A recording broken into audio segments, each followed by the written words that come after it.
अस्सलाम वालेकुम नाज़रीन। इस एपिसोड के शुरू में अमरूलू कबीले में सब खड़े होते हैं। अरतू साहब कहते हैं लोगों के खून से कमाया गया सोना चोरी हो गया है, मुझे इसका बहुत अफसोस है।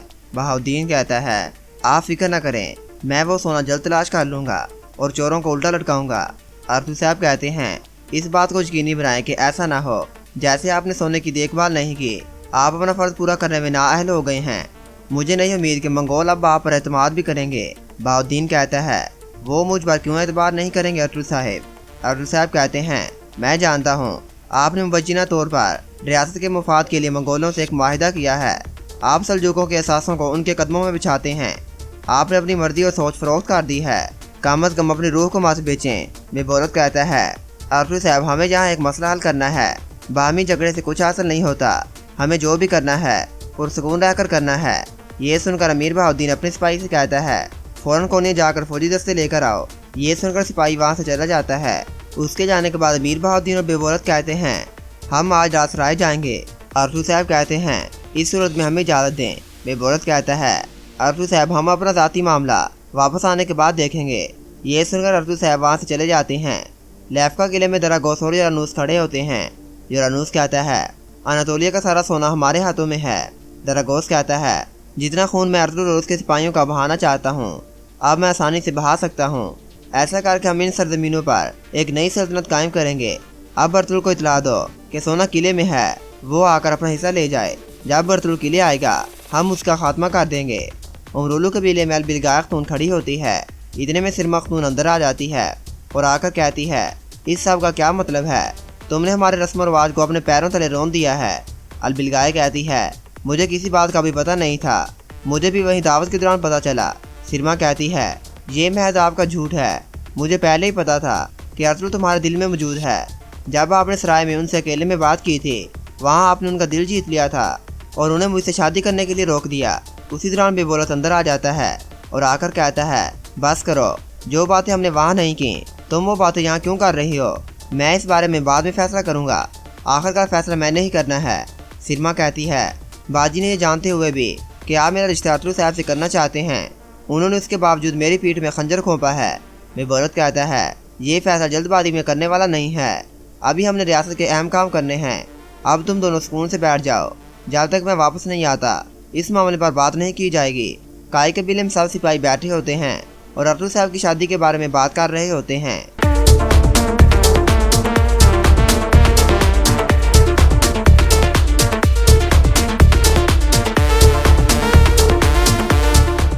मरकजी खेमे में अरतुगरुल साहब से कहते हैं मेरी समझ में अभी तक ये बात नहीं आई, आप इस शादी से क्या हासिल करना चाहते हैं। अरतुगरुल साहब कहते हैं मेरा दिल सिर्फ हलीमा का है, एक और औरत मेरे खेमे में तो आ सकती है मगर मेरे दिल में नहीं। ये शादी सिर्फ हमारे कबीले और हमारी ज़मीनों के लिए है। सलजान कहती है अरतुगरुल साहब आपने तो कहा था कि आपको अमरूलू कबीले पर एतबार नहीं है, आपका मकसद उन लोगों को सिर्फ अपनी तरफ करना है, फिर आपने सिरमा खतून से शादी करने का क्यों नहीं कहा। अरतुगरुल साहब कहते हैं अलबिलगाह खतून और अमीर बहाउद्दीन की शादी को रोकने के लिए मैंने ये फैसला किया है। बहाउद्दीन कोनिया के महल में मंगोलों का ताकतवर आदमी है, उनकी शादी होने से मंगोलों को अमरूलू की हिमायत हासिल हो जाएगी, इससे हमारे निज़ाम का खात्मा हो जाएगा और यही हमारी जंग में रुकावट का बायस बन सकती है। हाइमा खतून कहती हैं बेटा तुमने यकीनन एक अहम मामले पर अपना बेहतरीन फैसला सुनाया है, लेकिन तुम्हें अपने बच्चों से भी इस शादी के बारे में बातचीत करनी चाहिए। इतने में उस्मान अंदर आ जाता है। अरतुगरुल साहब कहते हैं बेटा अपने भाइयों से जाकर कहो कि मैं तुम सब से बात करना चाहता हूँ। ये सुनकर उस्मान गुंदोज और साउची के पास आ जाता है और उन्हें आकर अरतुगरुल साहब का पैगाम देते हुए सब सूरत हाल से आगाह करता है। इतने में अरतुगरुल साहब अंदर आ जाते हैं। गुंदोज कहता है बाबा क्या आप वाकई अलबिलगाह खतून से शादी करना चाहते हैं। अरतुगरुल साहब कहते हैं जी हाँ, मैं सूरत हाल के मुताबिक अलबिलगाह खतून से शादी करूँगा। गुंदोज कहता है साउची और उस्मान को अम्मी जान की याद नहीं, क्योंकि वो उस वक्त बहुत छोटे थे। इस मामले में हर चीज़ हमें हमारी वालदा की याद की तरफ ले जाएगी। अरतुगरुल साहब कहते हैं मेरे बेटो मैं आसा की खुदशात को समझता हूँ। फिर अरतुगरुल साहब अपने सामने एक नक्शा रखकर उन्हें समझाने लग जाते हैं।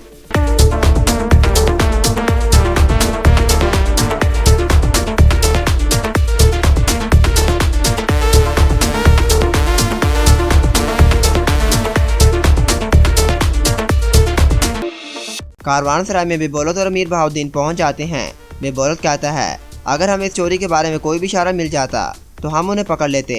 बहाउद्दीन कहता है मेरे अंदाजे के मुताबिक इसके पीछे दरागोस ही हो सकता है। इसके अलावा यहाँ और कोई नहीं जो ऐसी जुर्रत कर सके।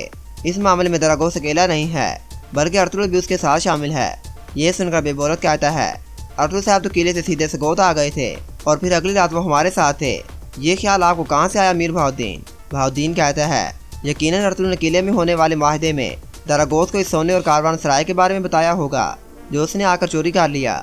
इस तरह अर्तुगरुल माहिदा करके उस किले से बासानी बाहर निकल आया। उसी दौरान कुछ मंगोल सिपाही वहाँ आ जाते हैं।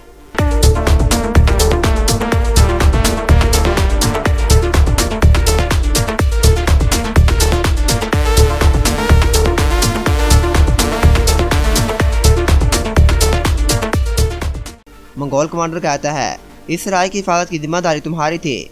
अब हम हलाकू खान को क्या जवाब देंगे जब वो हमसे अनातोलिया के महसूलात के बारे में पूछेगा? बहाउद्दीन कहता है, मैं यहाँ तफ्तीश करने आया हूँ कि इस चोरी के पीछे कौन है। ये सुनकर कमांडर बहाउद्दीन से और ज्यादा गुस्से हो जाता है। सगोत में अर्तुगरुल साहब खड़े होते हैं। इतने में अब्दुर्रहमान आकर कहता है, हुजूर लैफा किले से पैगाम आया है कि सोना वहीं किले में मौजूद है। वो आपको कल किले में बुलाना चाहते हैं ताकि आप वहाँ जाकर अपना आधा हिस्सा ले सकें। अर्तुगरुल साहब कहते हैं, उनका इरादा मुझे किले में मौत के जाल में फंसाना है। अब्दुर्रहमान, उन्हें बताओ कि हम कल आ जाएंगे। ये सुनकर अब्दुर्रहमान बाहर चला जाता है। उसके जाने के बाद अर्तुगरुल साहब तुरगत से कहते हैं, जंग के लिए सब कुछ तैयार करो। हम दरागोस को ऐसा धचका लगाने वाले हैं, वो देखेगा कि हमारी तलवारें कितनी तेज हैं। बामसी तुम सिपाहियों को इकट्ठा करो। हम जल्द सारा सोना उनसे हासिल करेंगे। हम बहाउद्दीन से अलबास्ती का भी पता करेंगे। जितना जल्दी हमने उसे पकड़ लिया तो हम तुर्क कबाइल में होने वाले कत्लेआम को रोक सकते हैं। कारवान सराय में मंगोल कमांडर बहाउद्दीन से कहता है, हमने तुम्हें संदूक ढूंढने का कहा लेकिन तुम न ढूंढ सके। हमने तुम्हें सोने की हिफाजत करने के लिए कहा लेकिन तुम वो भी ना कर सके। बहाउद्दीन कहता है, कोने से फौजी दस्ते आ रहे हैं। मैं वादा करता हूँ कि मैं सोना ढूंढ कर आपके पास लाऊंगा। ये सुनकर कमांडर उसे छोड़ देता है और अपने सिपाही से कहता है, इसे कलीन में लपेट कर घोड़ों के नीचे फेंक दो ताकि इसका अच्छी तरह कीमा बन सके। ये सुनकर सिपाही बहाउद्दीन को बाहर ले जाने लगते हैं। बहाउद्दीन कहता है, इस सारे काम के पीछे अर्तुगरुल है। हमें संदूक वाले मामले का शक भी अर्तुगरुल पर है। मुझे कुछ वक्त की मोहलत दो, मैं ये सब साबित कर दूंगा। कमांडर कहता है, तुम हर चीज़ के पीछे अर्तुगरुल के होने का दावा करते हो।